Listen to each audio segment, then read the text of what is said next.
लाल की जय, पवन सुत हनुमान की जय।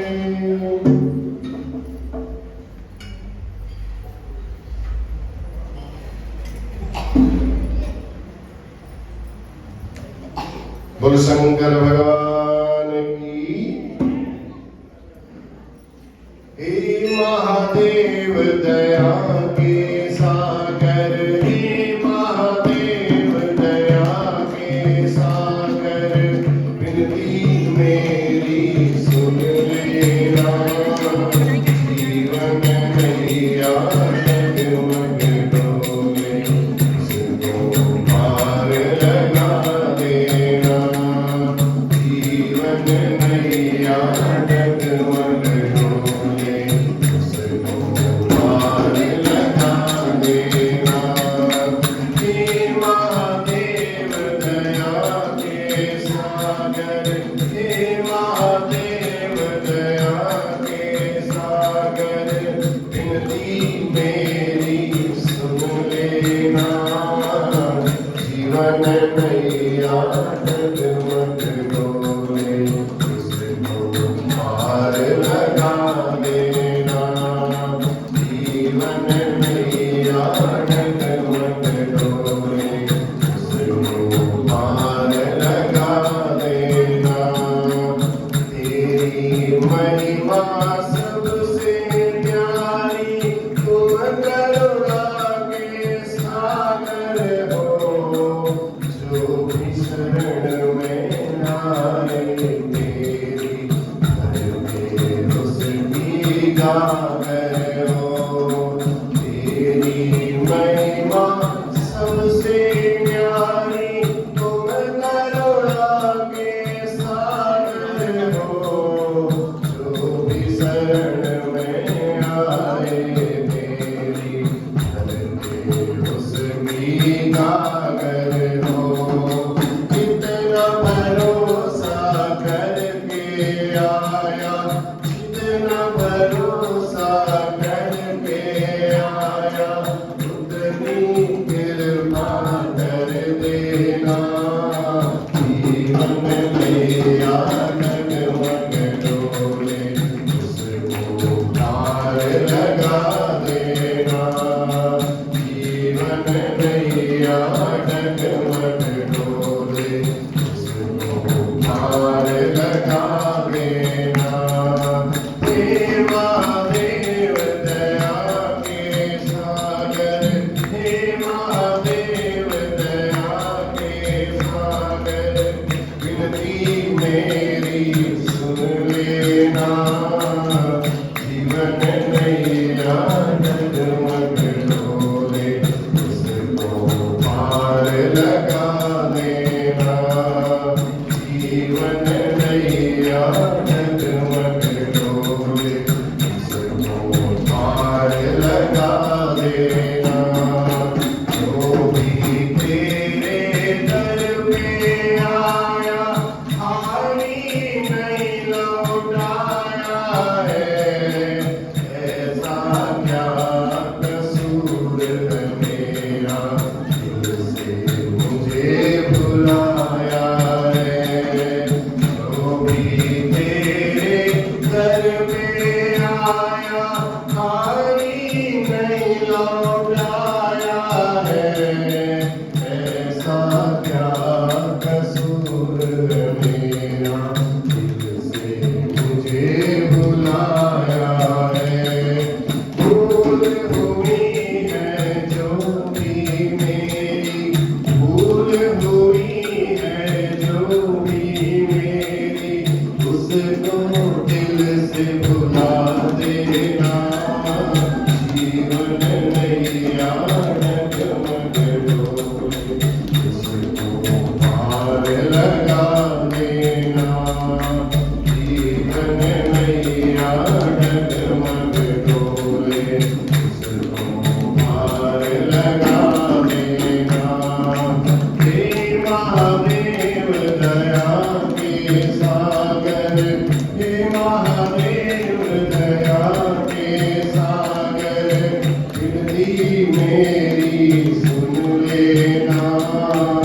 नैया डगमग पार लगा देना, जीवन नैया डगमग डोले इसको पार लगा देना। भटक रहा हो इधर उधर में मिलता नहीं ठिकाना है, ज्ञान की ऐसी जोत जगा दो दिल में तुम्हें दिखाना है। भटक रहा हूँ इधर उधर में मिलता नहीं ठिकाना है, ज्ञान की ऐसी जोत जगा दो मन में तुम्हें बिठाना है। सभी भक्त तेरी राह पुकारे, सभी भक्त तेरी राह पुकारे, दर्शन हमें करा देना। जीवन नैया डगमग डोले इसको पार लगा देना। जीवन नैया डगमग डोले इसको पार लगा देना। हे महादेव दया के सागर, हे महादेव दया के, विनती मेरी सुन लेना। जीवन नैया डगमग डोले इसको पार लगा, जीवन नैया डगमग डोले उसको पार लगा देना। जीवन नैया डगमग उसको पार लगा देना। बोल शंकर भगवान की जय।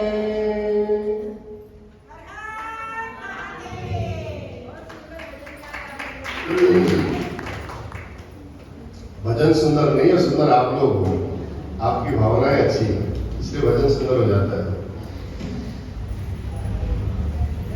यावत् चिरन्तनमजं पुरुषं जरन्तं संचिन्तयामि सकले जगति स्फुरन्तं, तावत् बलात् स्फुरति हन्त हृदन्तरे मे, गोपस्य कोऽपि शिशुरञ्जनमञ्जु पुञ्ज मञ्जु। विश्वसर्ग विसर्गादि नवलक्षण लक्षितम्, श्रीकृष्णाख्यं परं धाम जगद्धाम नमामि। वागीसा यस्य वदने लक्ष्मीर्यस्य च वक्षसि, यस्यास्ते हृदये संवित् तं नृसिंहमहं भजे, तं नृसिंहमहं भजे। बोलो बांके बिहारी लाल की। आज अहोई देवी का व्रत है।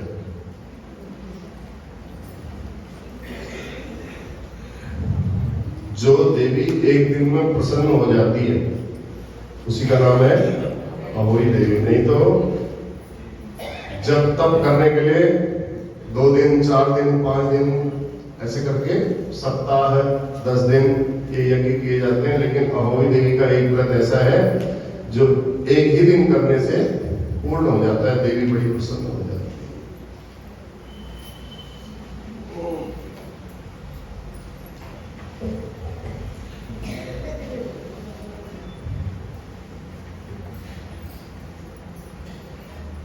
राजा प्रभु को नारद जी महाराज बताते हैं,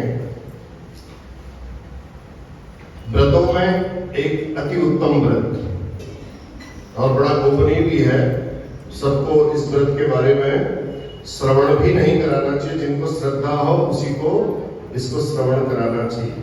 ऐसी है ये, ऐसा ये व्रत है, ऐसी देवी का ये व्रत है।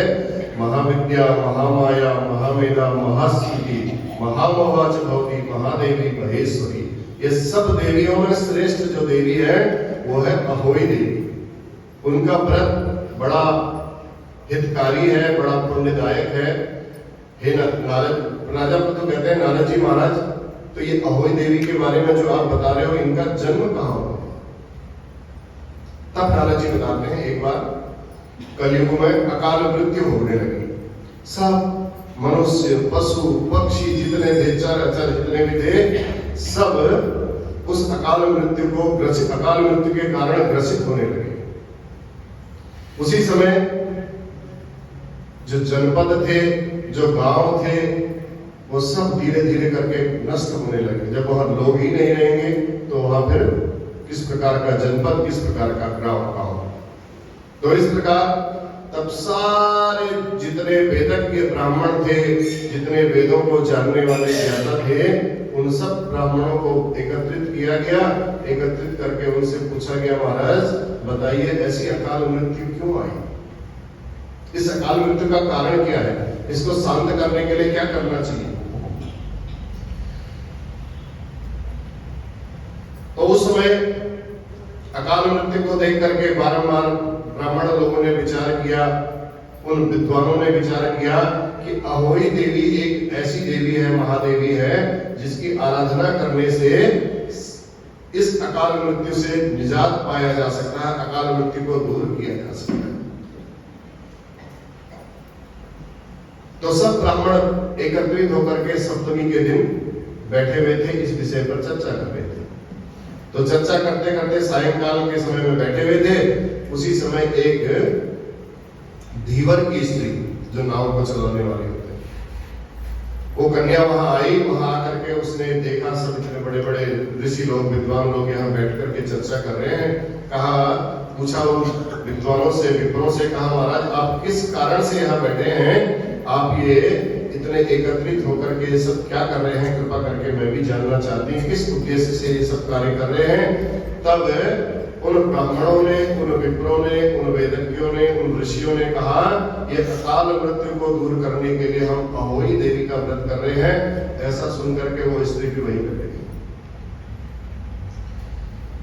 अब सभी मनुष्य, ब्राह्मण, वो धीवर की पुत्री, धीवर की स्त्री, वो वहीं बैठ करके वो भी आराधना करने लगी। सभी लोग उसी समय अहोई देवी साक्षात उनके सामने में दर्शन दे दिए, प्रकट हो गई। जैसे अहोई हाथ में दर्शन दिए, हाथ में बड़े कृष्ण कराल वर्ण वाली, हाथ में खड्ग चक्र धारण की हुई, ऐसे अहोई देवी के रूप में जब वो प्रकट हुई, और सब मनुष्य, विद्वान, सब स्त्री पुरुष जितने वहां बैठे थे, सब लोग बड़े प्रसन्न हो गए। तब उस देवी को हाथ जोड़ करके सबने प्रसन्नता से उनकी स्तुति की। तब उन देवी ने वहां बैठे हुए जो विद्वान लोग थे उनको देख करके कहा कि भैया, रुद्रगणों के साथ मैं मृत्यु और काल को लेकर के कहीं जा रही थी विहार करने के लिए। देखा मैंने कि यहाँ सब लोग बैठ करके जप और तप कर रहे हैं, संसार में पाप बहुत बढ़ गया था, इसलिए मैं विहार करने के लिए निकली थी। वर्तमान समय में ब्राह्मण वेद विहीन हो गए हैं, लज्जाहीन हो गए हैं, क्षत्रिय अरक्षक बन गए हैं, वैश्य भी रक्षक नहीं रहे, शूद्र दुष्ट हो गए हैं, स्त्रियां पातिव्रत धर्म को छोड़ करके स्वेच्छाचारिणी हो गई है। और पाप की ऐसी घोर स्थिति को देख करके अहोई देवी कहती है, मैं यहाँ पर आई हूँ, ये कार्तिक का महीना चल रहा है और इतने सब विद्वान लोग बैठ करके यहाँ जब तप कर रहे थे, जप कर रहे थे, मैं उसको देख करके बड़ी प्रसन्न हूँ। तो ये कार्तिक मास में कोटि पुण्य फल देने वाला ये जो व्रत आप कर रहे हो, हे ब्राह्मणों, कैसे करना चाहिए इसको? सप्तमी तिथि को मैंने आपको पूजन करते हुए देखा है, मैं बहुत प्रसन्न हूँ। तो सप्तमी के दिन भगवान का, अहोई देवी का ध्यान, सप्तमी युक्त, चंद्र युक्त सप्तमी और नक्षत्र तारा युक्त अष्टमी, इन दोनों को मिला करके इस व्रत का पूजन करना चाहिए। तो तब ब्राह्मणों से कहा, मैं बहुत प्रसन्न हूँ, कोई वर मांगो। तब सब लोगों ने यही प्रार्थना की, महाराज हे देवी, अकाल न पड़ेगा। देखो, भोजन की आवश्यकता सबको है। समय से पहले किसी की मृत्यु हो जाए वो भी बड़ा दुखद समय है। अकाल का मतलब अ माने नहीं, काल माने समय। जिसका समय नहीं आया और समय से पहले चले गया वही अकाल है। अब भोजन नहीं मिला, भोजन के समय में, फसल के समय में फसल नहीं हुई, खेती के समय में खेती नहीं हुई, फल के समय में फल नहीं हुई, ये भी अकाल ही है। तो ये सब अकाल रोग न हो, अकाल मृत्यु न हो, किसी को अकाल में पड़े कहीं, तो कहीं व्याधियां न हो, अपुत्रता नहीं रहे। तब नारद जी कहते हैं राजा पृथु को, ये महादेवी ने ऐसा कहा कि ब्राह्मणों सुनो, ये कार्तिक कृष्ण पक्ष की सप्तमी और अष्टमी, जैसा मैंने आपको अभी बताया, सभी स्त्री पुरुषों को इस व्रत को रखना चाहिए। कोई बालक है, वृद्ध है, रोगी है, ये ना भी रखें तो इनके लिए कोई ऐसी मेरे दोष नहीं लगेगा। और सायंकाल अहोई देवी के नाम से मेरी पूजा करनी चाहिए, और मेरी प्रतिमा बना सको तो उसको बना करके उसका पूजन करना चाहिए। घर को सुंदर साफ सुथरा करके, चारों तरफ मंडप बना करके, काला पीला सफेद नीला 4 खंभे बना करके, चंद्रमा की गोलाई जैसा अहोई देवी का एक चित्र बनाना चाहिए। उसमें खीर, पूड़ी, पुष्प, धूप आदि से पूजन करना चाहिए। कंदमूल, ईख, गन्ना, इन सभी को चढ़ाने से सुख की प्राप्ति होती है और कहीं अकाल मृत्यु और दुर्भिक्ष नहीं होगा। इस प्रकार सब लोग प्रसन्न बने रहेंगे। ऐसा सुनकर के सब लोग उस व्रत को करने लगे। तब वहां पर जो धीवर की कन्या वहां पर बैठी थी, उसने कहा महाराज मेरे बारे में भी कुछ विचार कीजिए। मेरे बारे में अगर आप विचार नहीं करोगे तो फिर कौन इस संसार में मेरे बारे में विचार करेगा? मैं किसकी पूजा करूं, मैं कैसे करूं? तब अहोई देवी ने कहा कि तू मेरी भक्त है, तूने भी इनके साथ बैठ करके भक्ति की है बड़ी श्रद्धा से, इसमें कोई संदेह नहीं है। जो मैंने पहले विधान बताया उस विधान के अनुसार तो पूजा करनी ही करनी है। उसके बाद कोई धीवर की कन्या का पूजन करना अवश्य होगा, तभी मेरी पूजा पूर्ण मानी जाएगी। सभी लोग तेरी संतानों की पूजा करेंगे। इसके बाद कुमारियों का, मालिन की भी पूजा करनी चाहिए। ऐसा कह करके अहोई देवी अंतर्ध्यान हो गई और तभी से ये सब बड़े स्नेह और भक्ति के कारण अहोई देवी का व्रत करने लगे। तब इस समय नारद जी कहते हैं राजा पृथु को मैंने गुप्त से गुप्त व्रत आपको बताया, अब बताओ आप आगे क्या सुनना चाहते हो। तब राजा पृथु ने आगे फिर एकादशी और इत्यादि व्रत के बारे में सुनने की अपनी इच्छा बताई। तब भगवान नारद जी ने राजा पृथु को ये सब एकादशी के व्रत के बारे में बताया। बोलो अहोई देवी की जय, कार्तिक महात्म्य की जय। जय जय नारायण नारायण हरि हरि, भजो नारायण नारायण हरि हरि। तेरी लीला सबसे न्यारी न्यारी, हरि हरि। जय जय नारायण नारायण हरि हरि, भजो नारायण नारायण हरि हरि। श्रीमन्नारायण नारायण हरि हरि। श्री बांके बिहारी तेरी आरती गाओ, कुंज बिहारी तेरी आरती गाओ। आरती गाओ प्यारे तुमको मनाओ, आरती गाओ प्यारे तुमको रिझाओ। तेरी आरती गाओ, जीवन की बिहारी तेरी आरती गाओ। मोर मुकुट तेरे शीश पे सोए, मोर मुकुट तेरे शीश पे सोए। प्यारी बंसी मेरो मन होए, एक छवि में हरि बलि जाओ। श्री बांके बिहारी तेरी आरती गाओ। चरणों से निकसी गंगा प्यारी, चरणों से निकसी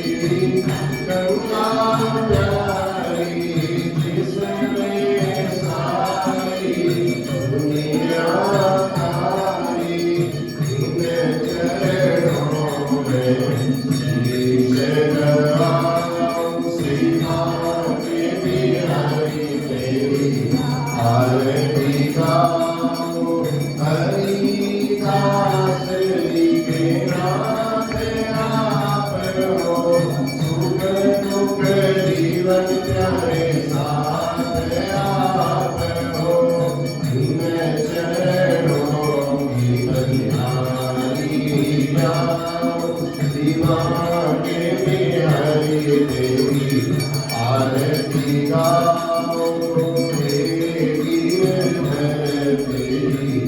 आरती गाओ श्री बांके बिहारी तेरी आरती गाओ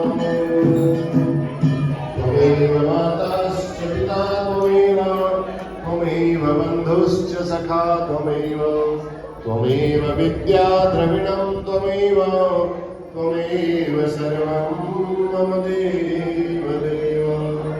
बोलो गणपति भगवान की, उमा महेश्वर भगवान की, अर्धनारीश्वर भगवान की, जगत जननी जगदम्बे माता की, लक्ष्मी नारायण भगवान की, राजा रामचंद्र महाराज की, बाके बिहारी लाल की, पवन सुत हनुमान की, सत्य सनातन धर्म की अधर्म का प्राणियों में विश्व का गौ माता की, गंगा मैया की, भारत माता की। नमः पार्वती पतये हर हर हर महादेव।